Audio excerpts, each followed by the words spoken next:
ইসলাম আসার আগে আরবের অবস্থা ছিল ভয়ঙ্কর। মানুষ মূর্তি পূজা করত, কন্যা শিশুকে জীবন্ত কবর দেওয়া হতো, যুদ্ধ, রক্তপাত, গোত্রের লড়াই ছিল প্রতিদিনের ঘটনা। সমাজে অন্যায়, জুলুম, মদ, জিনা, জুয়ার আগুন, গরিব, এতিম, দাস সবাই নির্যাতিত। আল্লাহর একত্ববাদ ভুলে গিয়েছিল মানুষ। আকাশ যেন অপেক্ষা করছিল একজন মহামানবের আগমনের। মহানবী সাল্লাল্লাহু আলাইহি সাল্লামের জন্ম 570 খ্রিস্টাব্দে মক্কার কুরাইশ বংশে। আব্দুল্লাহ ও আমিনার ঘর আলো করে জন্ম নিলেন মুহাম্মদ ইবনে আব্দুল্লাহ সাল্লাল্লাহু আলাইহি সাল্লাম। জন্ম থেকেই তিনি ছিলেন সাদিক অর্থাৎ সত্যবাদী, আমিন অর্থাৎ বিশ্বস্ত। 40 বছর পর্যন্ত তিনি কাউকে কষ্ট দেননি, কারো অধিকার নষ্ট করেননি। মানুষ তার কাছে আস্থা রাখত প্রাণের চেয়েও বেশি। নূরের প্রথম রশ্মি, হেরা গুহা। মহানবী সাল্লাল্লাহু আলাইহি ওয়াসাল্লাম সত্যের সন্ধানে হেরা গুহায় ইবাদত করতেন। একদিন রাতের গভীরে হঠাৎ আকাশ কেঁপে ওঠে, গুহা আলোকিত হয়। ফেরেশতা জিব্রাইল আলাইহিস সালাম বলেন, ইকরা, পড়ুন। এভাবেই নেমে আসে প্রথম ওহী। ইতিহাসে শুরু হয় নতুন যুগ, ইসলামের আগমনী আলো। প্রথমে ইসলাম প্রচার হয় চুপি চুপি, কারণ কুরাইশরা অত্যন্ত অত্যাচারী ছিল। যারা প্রথম ইসলাম গ্রহণ করলেন তাদের মধ্যে ছিলেন খাদিজা রাদিয়াল্লাহু, আবু বকর রাদিয়াল্লাহু, আলী রাদিয়াল্লাহু, বিলাল রাদিয়াল্লাহু, উসমান রাদিয়াল্লাহু, খাব্বাব রাদিয়াল্লাহু। এরা সবাই অত্যাচার ও জুলুম সহ্য করে সত্যের পথে অটল থাকলেন।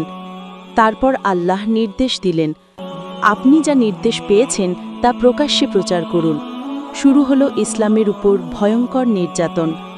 গরম মরুভূমিতে শায়িত করে আগুনের পাথর বুকে রাখা, পানি না দিয়ে মারধর, বয়কট, সামাজিক অবরোধ, হত্যা চেষ্টা, রাসূল সাল্লাল্লাহু আলাইহি ওয়াসাল্লামকে অপমান করা, বিলাল রাদিয়াল্লাহুকে বালুর উপর ফেলে চিৎকার করা হতো, ওখরা ওখরা, মানে কুফরি বল। কিন্তু তিনি শুধু বলতেন আহাদ আহাদ, তার মানে এক আল্লাহ এক আল্লাহ।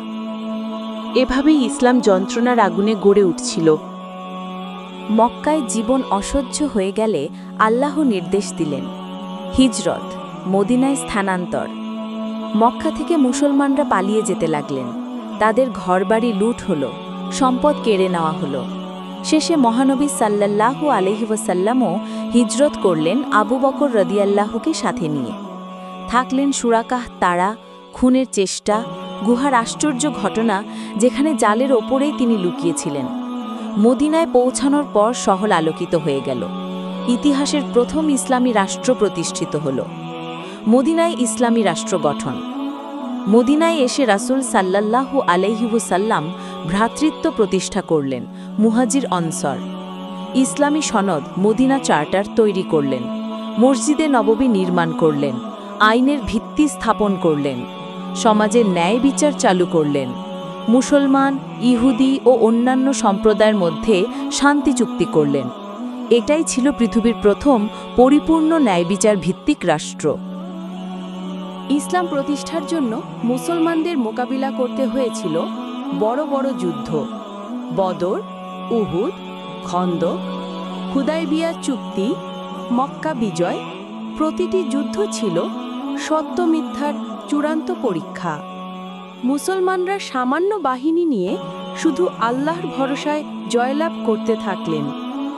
একদিন 10,000 সাহাবী নিয়ে রাসূল সাল্লাল্লাহু আলাইহি ওয়াসাল্লাম শান্তিপূর্ণভাবে মক্কায় প্রবেশ করলেন। মক্কা পুরোপুরি আলোকিত, মূর্তি ভেঙে ফেলা হলো, মানুষ দলে দলে ইসলাম গ্রহণ করতে লাগল। রাসূল সাল্লাল্লাহু আলাইহি ওয়াসাল্লাম সকল শত্রুকে ক্ষমা করে দিলেন। এমন ক্ষমা ইতিহাসে বিরল। এটাই ছিল ইসলাম প্রতিষ্ঠার পূর্ণতা। আরাফাতের ময়দানে রাসূল সাল্লাল্লাহু আলাইহি ওয়াসাল্লাম ইতিহাসের সর্বশ্রেষ্ঠ ভাষণ দিলেন।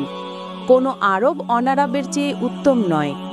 নারীকে সম্মান করতে হবে, সুদ হারাম, সব জীবন মূল্যবান, মুসলমান এক ভাই, আমানত রক্ষা করো, কুরআন সুন্নাহর রব আঁকড়ে ধরো, আল্লাহ এক, তার ধর্ম নিখুঁত। এভাবেই ইসলাম পূর্ণতা পেল। ইসলাম প্রতিষ্ঠিত হল রক্ত, কান্না, ত্যাগ, সত্য, ঈমান, ভ্রাতৃত্ব এবং সর্বোপরি আল্লাহর সাহায্যের মাধ্যমে।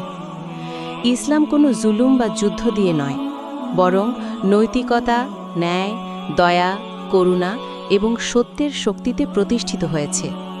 এই ছিল আমাদের ভিডিও। ভালো লাগলে সাবস্ক্রাইব করে পাশেই থাকুন ইনশাআল্লাহ।